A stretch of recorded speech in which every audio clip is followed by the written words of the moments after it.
This video is sponsored by Surfshark. Ants are incredible creatures. They are beautiful, loving, and super creative. They exist everywhere, in your shoes, the ground, the walls. I mean, they might even be on you right now. Can you feel them? Can you feel them now that I've said that? Now, ant movies. They're a dime a dozen. Ants are insanely popular movie stars with many animated ants making it to the big screen. There's just something about bugs, especially ants, in movie form that is just so amazing. We love it. We love seeing other forms of life be like us. It warms our stupid hearts. And one of the best movies I think that accomplished this was Ant Bully. I honestly think this is one of the most stupidly underrated movies from 2006. It's hilarious, and honestly, the animation looks really good unless you're like looking at the humans. Ew, look at the dumb looking heads. Ew, Jesus. And I know this might be a shock to you guys. You guys might look at this poster or like this premise or anything and be like, damn, that movie's trash. But no, this movie's actually pretty good. There's a good message to tell about respecting your fellow ant. Maybe don't go completely mutilating them every time you see them. Maybe ants are okay. Maybe they're voiced by Nicolas Cage. You honestly never know. I'd like to imagine that though. I like to imagine that every adorable ant I come across is just a tiny Nicolas Cage. It helps me appreciate them even more. The Ant Bully is a 2006 sci-fi horror starring a weirdly incredible cast of voice actors. The kid that voiced Aang from Avatar voices the big-headed kid. Bruce Campbell, this beautiful man, voices an ant. So does Nick Cage, Julia Roberts, Regina King. It's a really talented cast. The movie is from DNA Productions, who you might know from that monkey at the end of every Jimmy Neutron episode.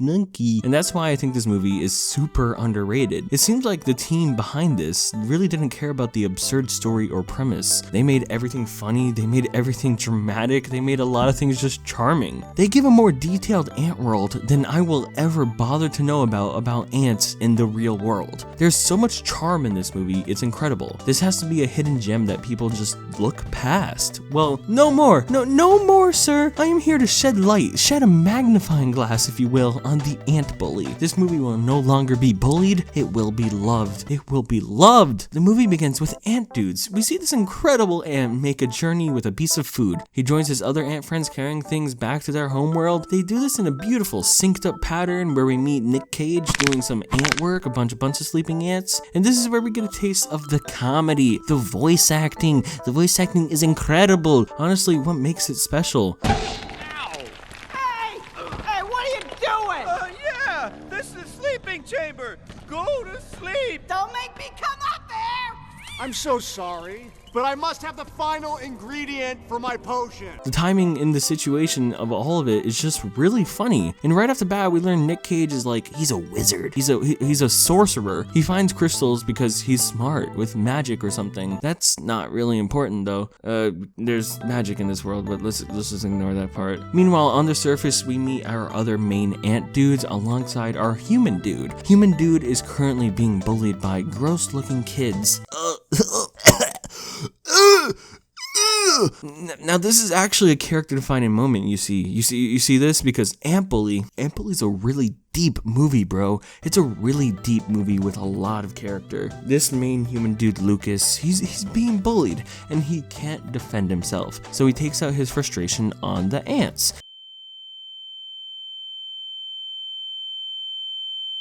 He brutally decimates hundreds of them. He bullies ants because he is bullied. Do you get where his character arc is gonna end up? He's the ant bully, and while he's literally murdering hundreds of humanoid ants, you feel bad for this kid deep down, especially since his parents are leaving him for the weekend. Hey, that mom though? Hey, big head, how you doing? Yo. Meanwhile, back at the ant colony, we also meet Julia Roberts' aunt, and I'ma just say, yo, aunt. How you doing, aunt? Yo. She tickles Nick Cage, and we see how cute and adorable they are together. Yeah, okay. Whatever, dude, whatever. I mean, like, I could give her a better life than him, but whatever, as long as she's happy, I guess. We see that human Lucas's grandma is gonna stay with them and that his parents are away. There's also a sister who's like, she's like that girl who she only talks on the phone and that's all she ever does.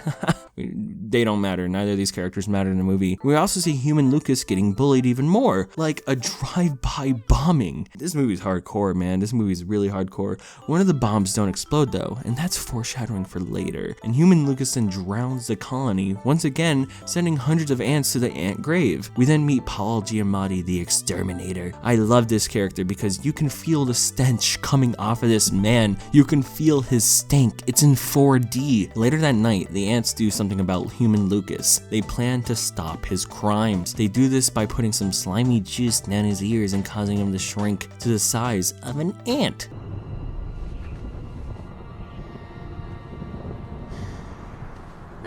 Whoa, I love this. I love the size gags that happen because of this. When he first stands up, his bedsheet looks like an infinite desert. It's awesome. The movie honestly has no right to pop off like this, but it does. The directing here and visuals can lead to a lot of really charming moments in this movie visually. The energy can constantly be kinetic and actually really fun in the action, and I was not expecting any of this. So the ants then capture human Lucas, and this is actually really good because we're still going from Lucas's perspective, and look how terrifying they'd look to him, even though we already met them as an audience. Somehow they still make him look scary as heck. They throw him down at the ant colony and we meet Big Slug. This entire sequence is so energetic and creative, using this little squirter stuff to swing him and a long twisting line to move him. They bring him to a council to judge him. They got big, beautiful, whoa, queen. Look at her, she's a true queen, like the queen of queens. She sentences Lucas to learn how to become a better ant, to teach him their ways and hopefully make him better. If not, he will be consumed, absolutely devoured. Yeah. And then we honestly get a really great line. Like, that's a banger. That's a deep line, dude. Wow. Wait! This is inhuman! Yes, it is.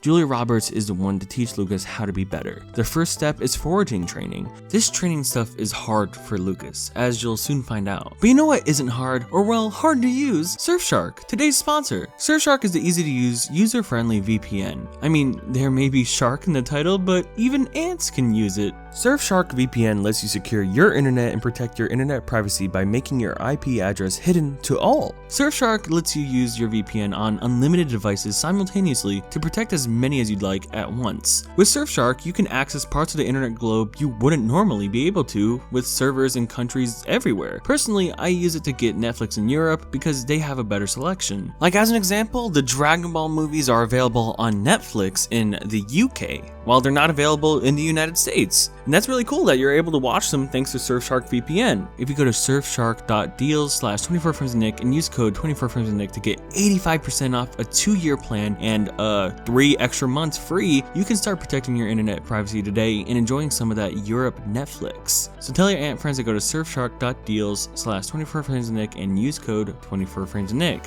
Now back to the movie. So during training, it's just a bunch of super cute and fun antics and an obstacle course. Slingshot. Ooh yeah.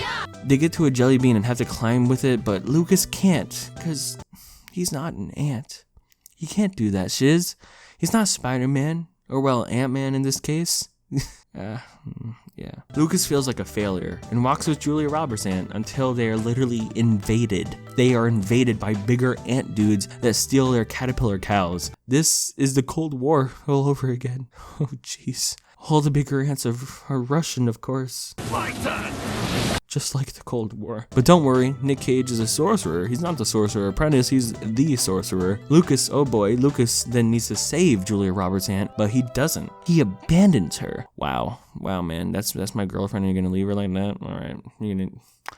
Alright, man. But instead, Lucas literally bombs one of the wasps, just like the Cold War. Nick Cage is angry at Lucas for abandoning Julia Roberts. I mean, I am too, but you know, whatever. It doesn't matter. But later that night, these ants suck this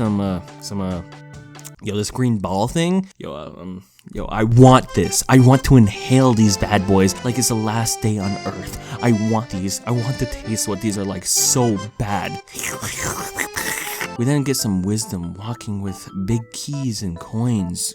Cute. Except this one isn't cute. It's evil, big Paul Giamatti. How they got a painting of him, who knows? That's not important or whatever. Who knows why they know what he looks like, how they got this insanely accurate painting from ancient history in their deep colony of Paul Giamatti is pretty impressive, but that's not important. Human Lucas then tweaks out and wants to go cancel the exterminator. He's gonna cancel him on Twitter, you know what I'm saying? So he journeys back home, and inside the home you get such a good wonder of like, whoa, this normal house is so big.